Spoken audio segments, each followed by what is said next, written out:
Welcome to African Tales by Lorenzo. Here, we bring the rich, vibrant stories of Africa to life, one tale at a time.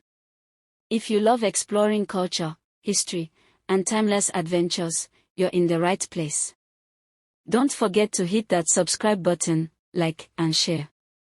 Today's story is titled Camp Secrets, the night that changed everything.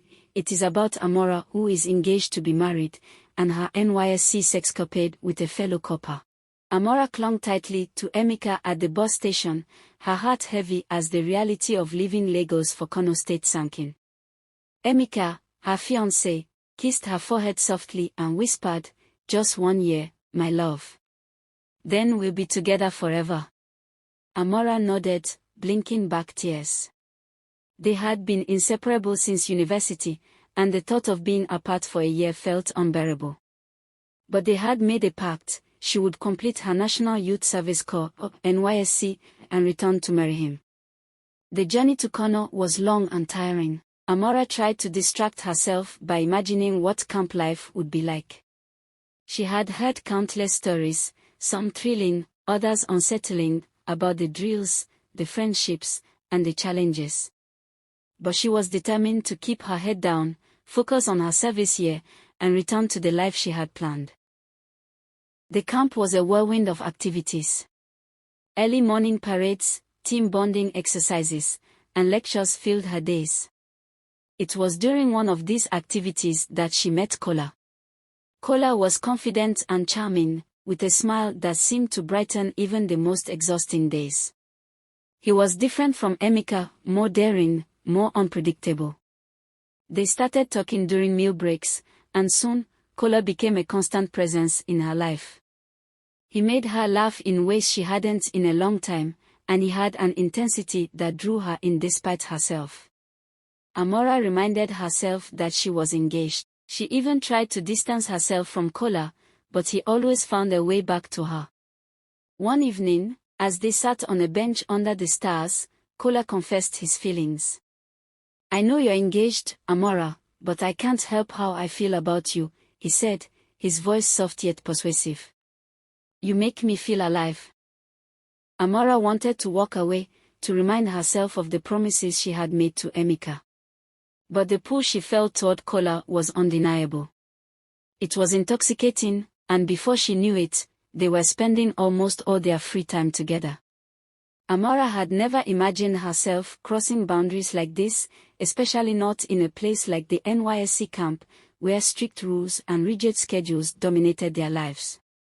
But with Kola, everything seemed to melt away: the noise, the restrictions, even her own moral compass. It was late one evening after the day's activities had ended. The campgrounds were quiet, save for the occasional chatter of other corps members lingering by the dormitories. Amora and Kola had sneaked away to a secluded spot behind the makeshift football field, where the shadows of the towering trees provided a sense of privacy. The night was cool, the stars above twinkling like silent witnesses. They had been talking about their dreams, their fears, and the magnetic pull that seemed to bind them together despite her reservations. Kola had a way of making her feel like the only person in the world, his deep, soothing voice weaving a cocoon of intimacy around them. "Amora," he murmured, his hand lightly brushing hers. "You make me feel things I've never felt before." She looked into his eyes, searching for hesitation, for a reason to stop this. But all she saw was longing, and it mirrored her own. Her heart raced as he leaned closer, his lips brushing against hers.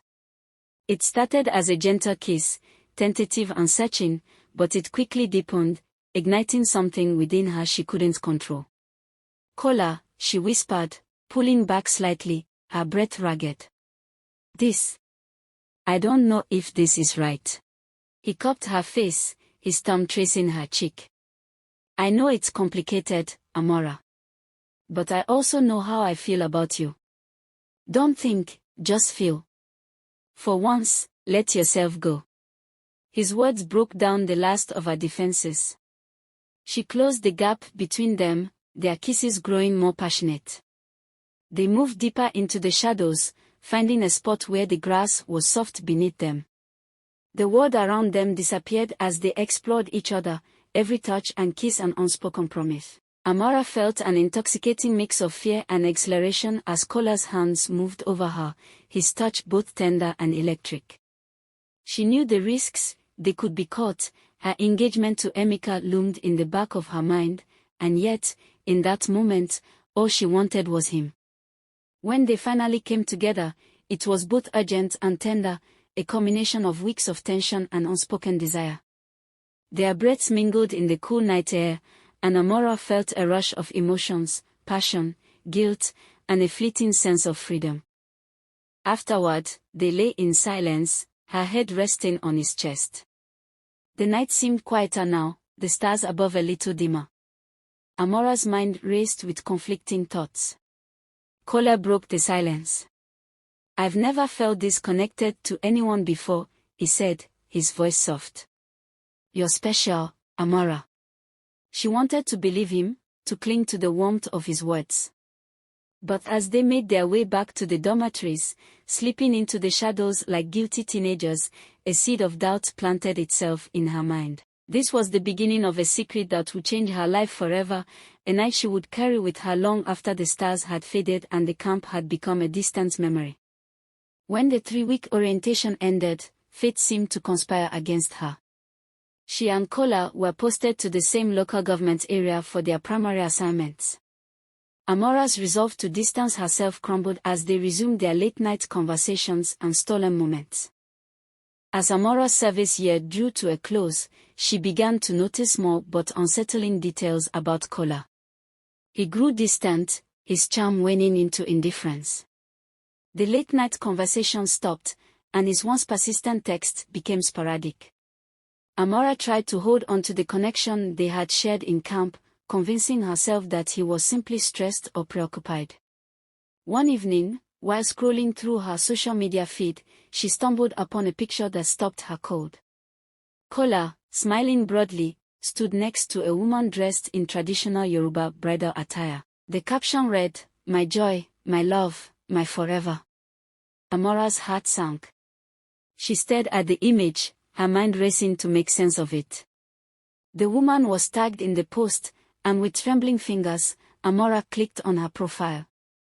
Her page was filled with pictures of her and Kola, dating back years. Her blood ran cold as the truth hit her. Kola had been engaged the entire time. When she confronted him, Kola didn't deny it. Instead, he shrugged with an air of casual detachment.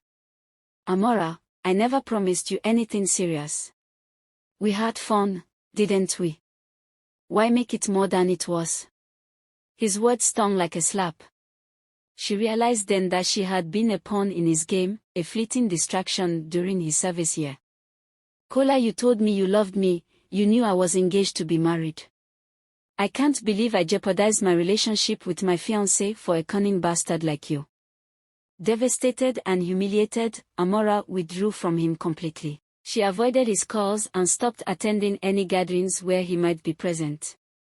But the betrayal forced her to confront the deeper issue, the choices she had made and the person she had become. Back in Lagos, Amora knew she couldn't keep living a lie. She sat Emeka down and confessed everything, the affair, her mistakes, and her guilt. Emeka, shocked and heartbroken, took some time to process the revelation. In the end, he decided to call off their engagement, unable to look past her betrayal. Though the loss of both men was painful, it marked the beginning of a journey of self-discovery for Amora. She decided to stay in Kano for a while longer, using her skills to build a career in community development. She learned to forgive herself, embrace her independence, and rediscover her own worth. Years later, Amora would look back at her service year not as a period of regret but as a time of transformation. She had lost her way but had found the strength to rebuild her life from the ashes of her mistakes. And in the process, she discovered that true happiness didn't come from others, it came from within. Don't forget to like, subscribe, and turn on notification for more captivating stories.